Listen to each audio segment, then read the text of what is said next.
Assalamualaikum warahmatullahi wabarakatuh. Waalaikumsalam warahmatullahi wabarakatuh. Perkenalkan, nama saya Muhammad Ali Fadlan. Dan saya Citra Sekarang Nisa, selaku masyarakat Sulawesi hari ini. Oke Ci, hari ini spesial banget ya, karena kita ngobrolin yang pasti ada di pikiran anak muda zaman sekarang. Apalagi yang kalau malam suka banget nih overthinking soal kehidupan. Benar banget nih, karena kita hari ini adalah quarter life profession. Kita bakal membahas tentang soal pernikahan, karir, sampai gimana menghadapi masa depan. Tapi sebelum kita ngumpul bahas tentang dari masa depan, mending kita pemanasan dulu yuk. Kita main game sebentar. Jadi kita di sini ada game, nama gamenya mitos atau fakta. Aturan apa? Kalau menurut kalian perkataan ini mitos, maka kalian bisa angkat atas dada. Tapi kalau fakta, kalian bisa angkat kedua tangan kalian ke atas. Yang salah adalah hubungannya. Salah, mitos atau fakta. Candi Borobudur pernah bilang tak kubur di dalam tanah. Oke, siap. 1, 2, 3. Mitos mana ya? Jawabnya ya. Jadi jawaban sebenarnya adalah fakta. Nanti aja. Oke, kalau kedua, mitos atau fakta. Indonesia punya pulau terbanyak di dunia. 1, 2, 3. Jawabannya adalah mitos. Kenapa jawabannya salah? Karena Indonesia ini sebenarnya bukan pulau terbanyak. Terbanyak itu dari pulau satu kan. Dan pulau satu ini adalah Swedia. Kalau Indonesia ini berada di urutan ke-6 sebagai negara terbanyak pulaunya. Oke, lanjut ke soal nomor 3. Mitos atau fakta, Monas lebih tinggi dari Patung Liberty. 1, 2, 3.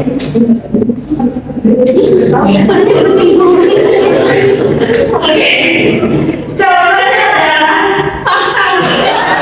Karena Monas itu tinggi 120 meter, sedangkan Liberty itu hanya 93 meter. Oke, soal tadi itu mitos atau fakta, Monas adalah bangunan tertinggi di Indonesia. 1, 2, 3.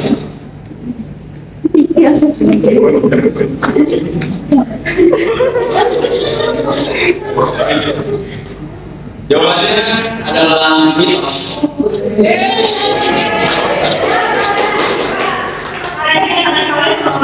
Dan dua ini kalian sudah sama dan kalian semua berdiri buat rumah berdiri kayak berdiri.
Oke, semuanya gimana? Siap kan untuk kita mulai ini?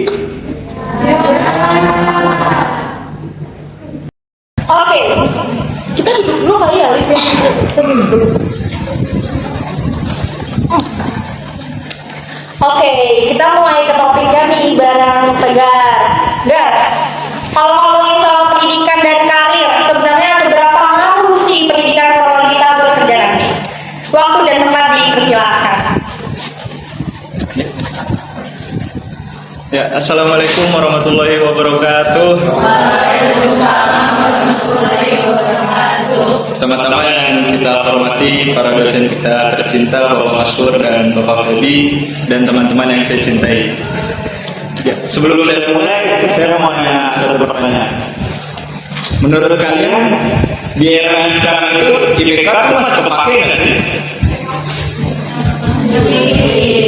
Masih ya? Tapi menurut kalian itu lebih penting IPK atau skill kalian? Oke, berarti kita sependapat ya semuanya. Kalau skill itu lebih penting daripada IPK. Jadi yang saya mau bahas hari ini adalah bagaimana kita menghadapi realita dunia kerja yang ada sekarang itu di zaman yang serba modern ini.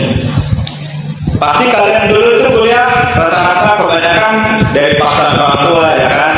Rata-rata orang tua tuh bilang, oh kuliah aja nih biar nanti kerjanya enak, nggak perlu ada saingan kan. Yang penting punya IPK, punya ijazah. Padahal nyatanya nggak kayak gitu teman-teman. Jadi yang terpakai sekarang itu adalah skill. Kalau kalian cuma punya kertas yang isinya notabene nilai, tapi kalian nggak punya skill, kalian bakal kalah sama orang-orang yang punya skill, walaupun nggak punya ijazah kuliah dalam kurung. Cara kita biar bisa menghadapi tantangan itu gimana sih di era yang sekarang itu? Jadi pertama-tama itu kita harus ubah mindset kita. Kebanyakan dari kita itu ngerasa kalau misalkan kita ngerjain tugas, ya udah kerjain aja.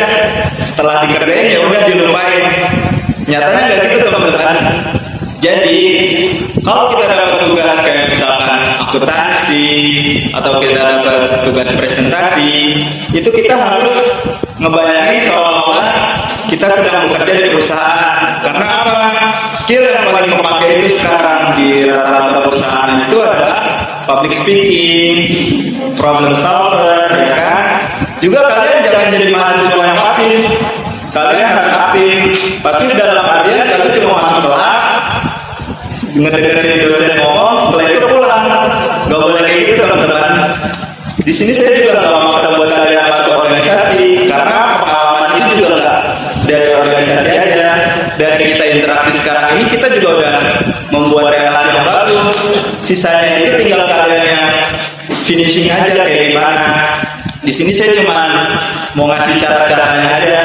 Yang pertama itu kalian harus ubah mindset. Yang kedua itu sekecil apapun kesempatan itu kalian harus ambil. Kesempatan memang tidak datang dua kali, tapi kesempatan selalu datang kepada orang yang tidak pernah berhenti mencoba. Jadi menurut saya mulai dari sekarang kalau kalian mendapatkan kesempatan untuk magang, untuk bekerja atau yang lain-lain, kalian ambil itu karena peluang itu nggak selalu ada. Jadi kalian harus memanfaatkan peluang sekecil apapun itu. Dan juga IPK itu bukan jalur juara ibaratnya. IPK itu cuma tiket masuk. Tiket juaranya itu tergantung daripada skill dan usaha kalian. Karena HRD itu juga bakal bingung kalau IPK kalian kumlot, tapi ditanya proyek kalian selama kuliah ngapain aja kalian bingung, kalian bakal kalah sama orang yang IPK-nya pas-pasan, tapi proyek kuliahnya banyak, dan dia juga paham bagaimana cara menyelesaikan masalah yang ada di lapangan.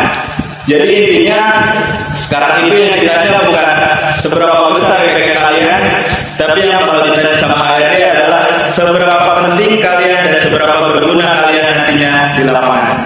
Mungkin itu saja yang saya sampaikan. Terima kasih. Wah, boleh tepuk tangan dulu, sudah.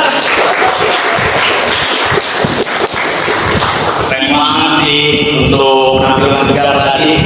Jadi intinya pendidikan itu kayak membuka gerbangnya, tapi gimana cara kita bertahan di dalam karirnya ya tergantung kita sendiri. Betul banget. Teman-teman di sini ada yang mau bertanya ke Tegar, satu orang aja ya. Boleh angkat tangannya. Boleh.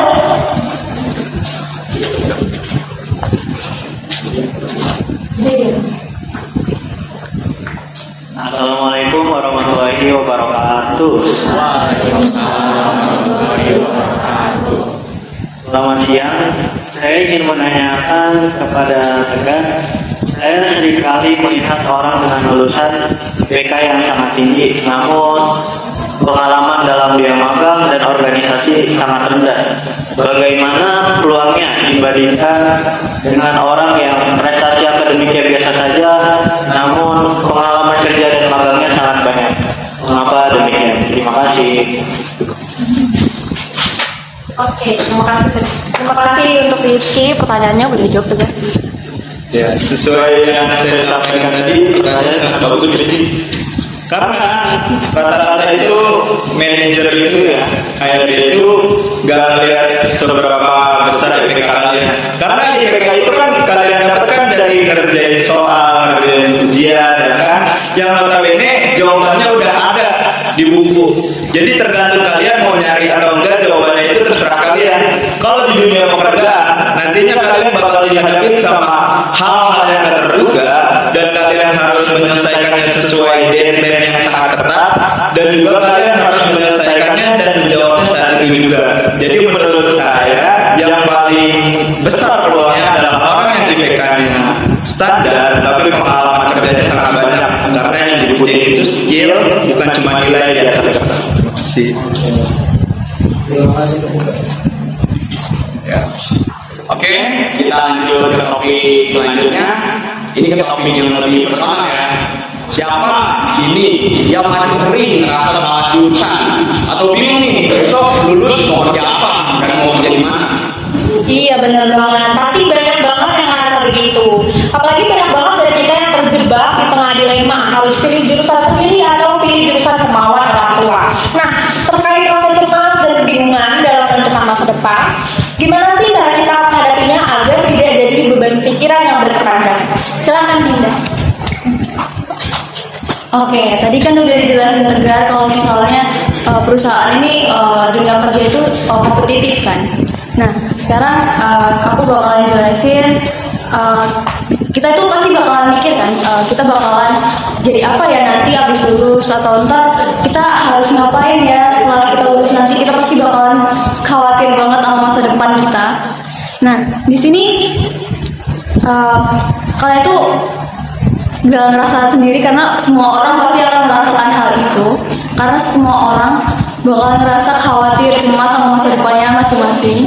Tapi kita itu nggak boleh merasa kita itu nge-stuck di situ. Jadi kita harus improve, tetap improve. Kita nggak boleh nge-stuck, kita nggak boleh putus asa di situ. Oke. Kalian pasti tahu kan salah jurusan. Nah, ada salah jurusan yang itu tuh kita tuh sebenarnya karena kemauan orang tua kita harus ngikutin kemauan orang tua kita, atau kita itu ngikutin temen doang, atau kita cuma yang penting lulus deh, yang penting aku kuliah deh gitu-gitu. Nah, sebenarnya kita itu harusnya punya pendirian dan harus punya tanggung jawab atas pilihan yang kita sudah kita pilih gitu. Nah, belum lagi kalau misalnya nih kalian ngelihat di sosial media teman-teman kalian udah punya tujuan yang jelas, sedangkan kalian tuh masih nge-stuck, kalian gak bisa ngapa-ngapain. Tapi harusnya kalian malah improve, bukan malah kayak aduh gagal nih aku jadi anak gitu-gitu, enggak. Jadi tapi harusnya kalian improve, kalian terus belajar. Nah, cara mengatasinya itu harusnya kalian jangan sampai takut mengambil keputusan. Terus kalian juga jangan merasa tertinggal teman sebaya, tapi kalian harus tetap belajar. Terus kalian juga harus terus punya goals supaya kita punya kemajuan, biar kita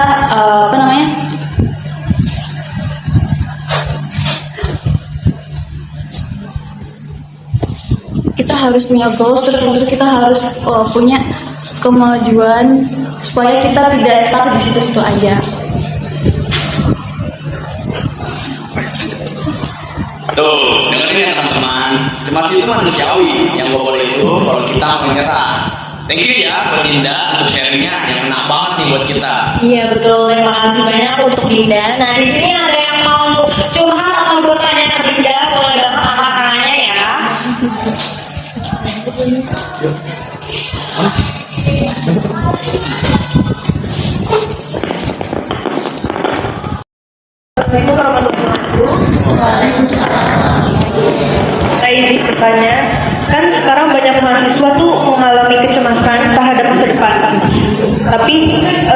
mereka tuh nggak tahu kalau kecemasan tersebut itu berasal dari realitas dunia kerja yang semakin tidak pasti atau dari kecenderungan membandingkan diri dengan pencapaian orang lain.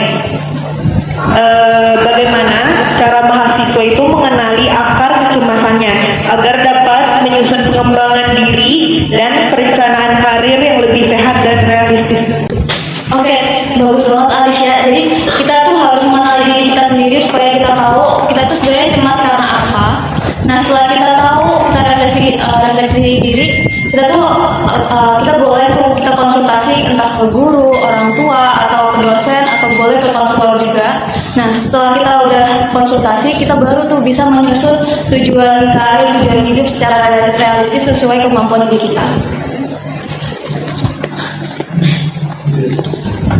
Oke, boleh tepuk tangannya untuk Anissa Rita. Oke, sekarang kita ke pemateri terakhir, Ariel. Tadi udah bahas stresnya, sekarang kita cari solusinya. Ril, gimana sih cara mengembangin minat dan persiapan karir sejak dini supaya masa depan tuh lebih tertata? Ariel, waktu dan tempat dipersilakan. Baik, sebelumnya terima kasih pada pemateri pertama dan pemateri kedua. Teman-teman, kita itu sering mungkin kita sendiri kali ya, anak muda yang bingung akan masa depannya sendiri. Karena itu sekarang kita akan membicarakan bagaimana cara kita mempersiapkan diri kita untuk masa depan tersebut. Bingung itu hal wajar. Bingung itu hal wajar. Tapi cuma gara-gara bingung, jangan sampai kita berhenti. Saya bingung, ntar ke depannya kemana?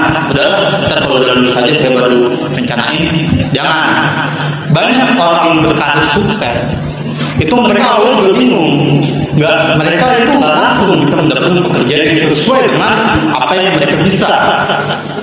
Terus bagaimana caranya mereka bisa mendapatkan sukses tersebut? Mereka mencoba berbagai hal, mencoba-coba hingga akhirnya mereka mendapatkan apa yang cocok untuk mereka.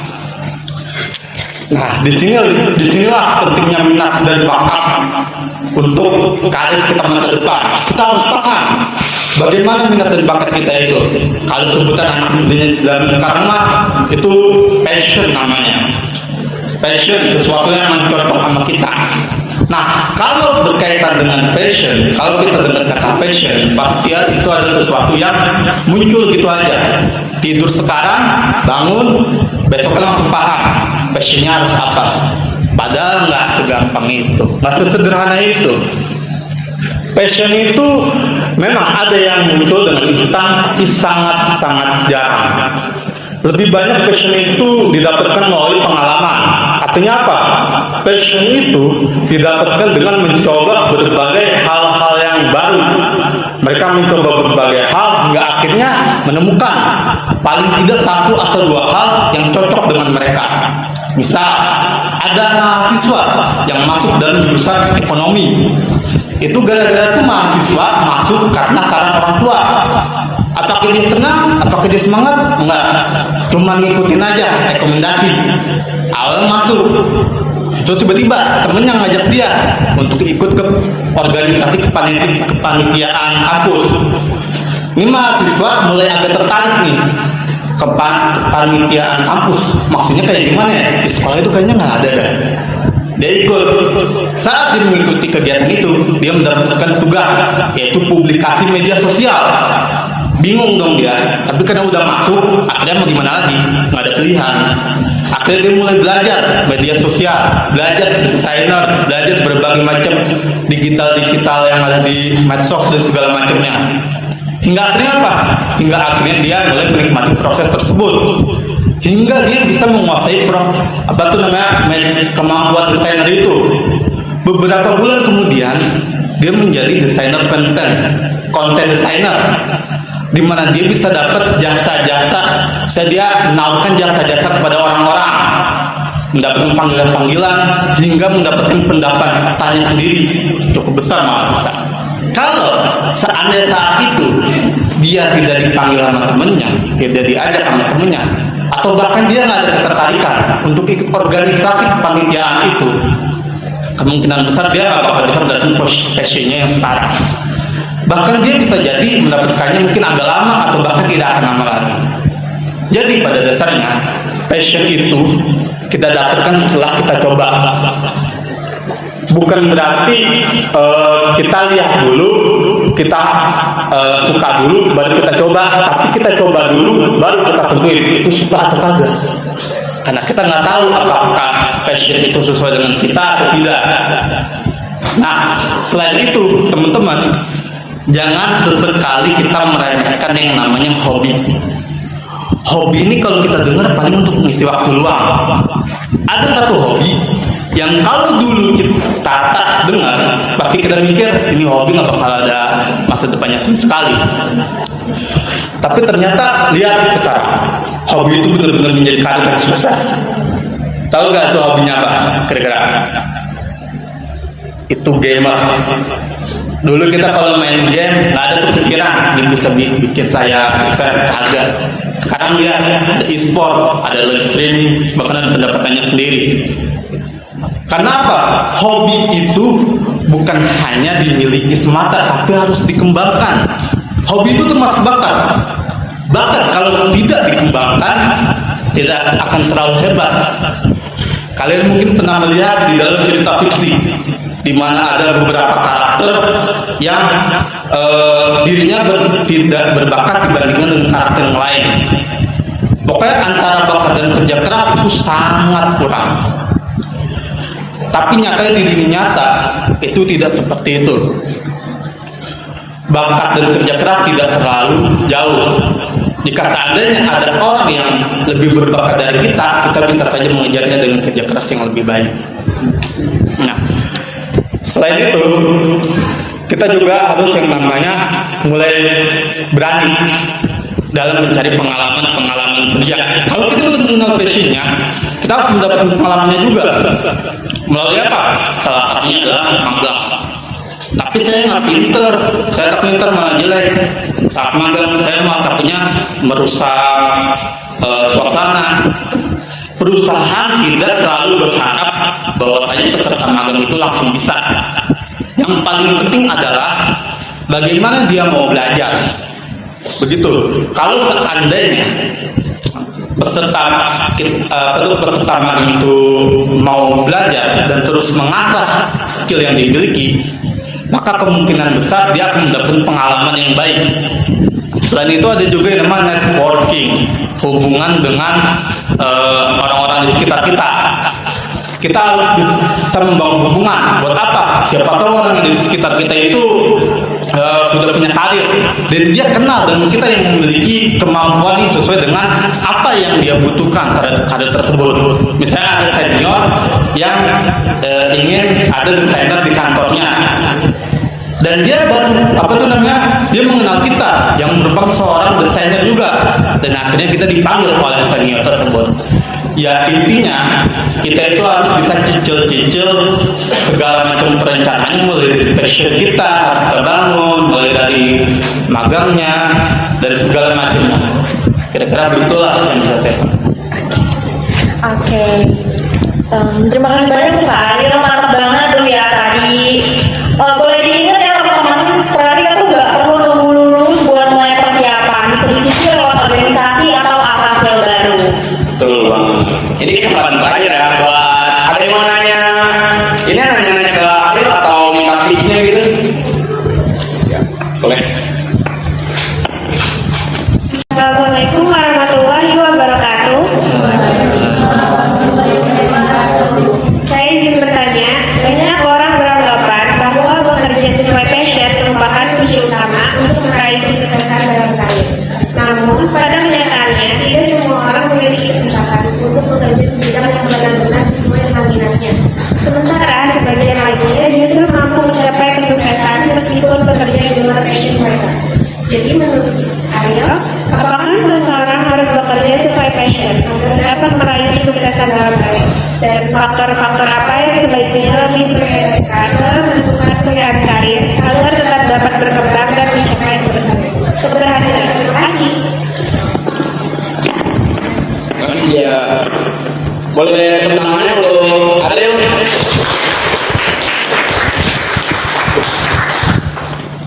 Ya, baik, pertanyaan yang bagus.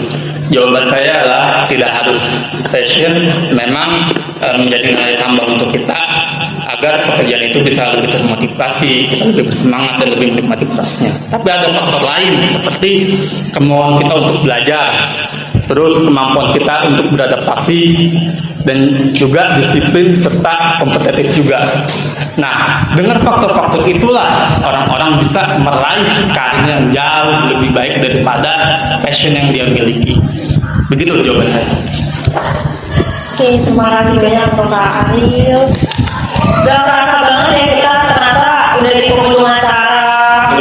Minta closing statement yang singkat dong dari kalian bertiga untuk Tegar, Dinda, dan Ariel.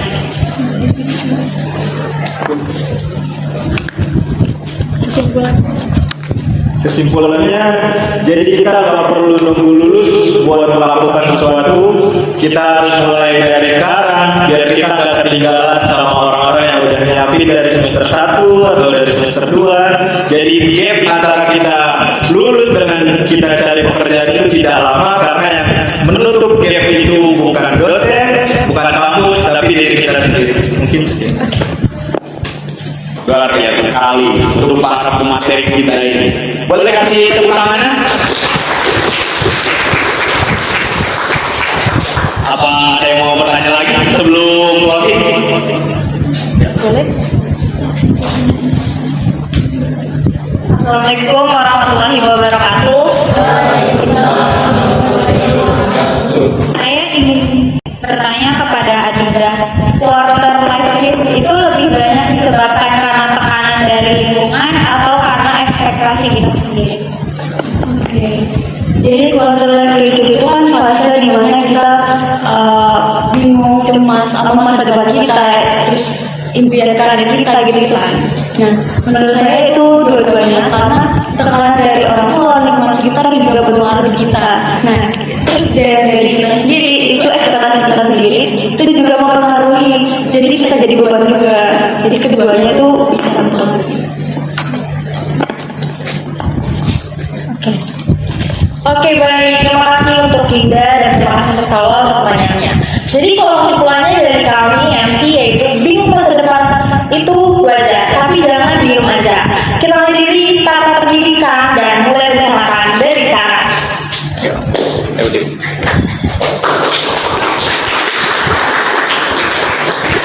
Langsung aja kita closing. Saya Alif. Dan saya Syifa, kami undur diri. Tapi sebelum bubar, kita ada jadwal nih. Kalau saya bilang masa depan, terus kalian jawab, kita yang menentukan sambil kepel tangan ke atas. Masa depan kita. Tepuk tangan untuk kita semua.